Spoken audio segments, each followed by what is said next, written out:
этом уроке я покажу вам, как выполнять приемку «Приход товара» в мобильном приложении SmartBit Billers.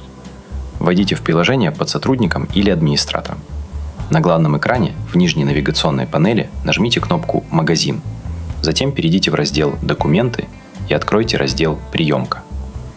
На следующем экране вы увидите список документов с разными статусами: черновики, подтвержденные, товар уже поступил на склад, и отмененные. Чтобы создать новый документ прихода, в правом нижнем углу экрана нажмите кнопку с плюсом.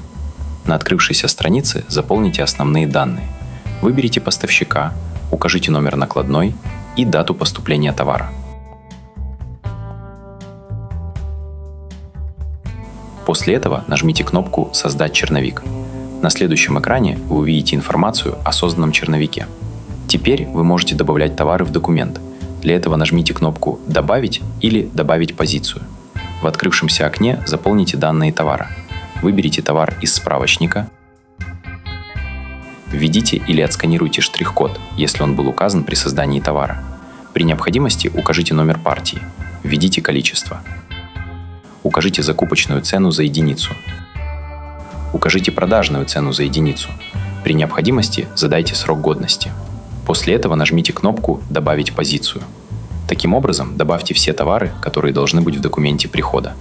Пока документ находится в статусе «Черновик», вы можете редактировать его, а также добавлять или удалять позиции. Когда все товары будут добавлены, в правом верхнем углу экрана нажмите кнопку «Подтвердить». После подтверждения статус документа изменится на подтвержденный, а все товары из документа поступят на склад. Чтобы посмотреть остатки товаров на складе, на главном экране в нижней навигационной панели нажмите кнопку «Магазин», затем перейдите в раздел «Склад». На этом урок завершен.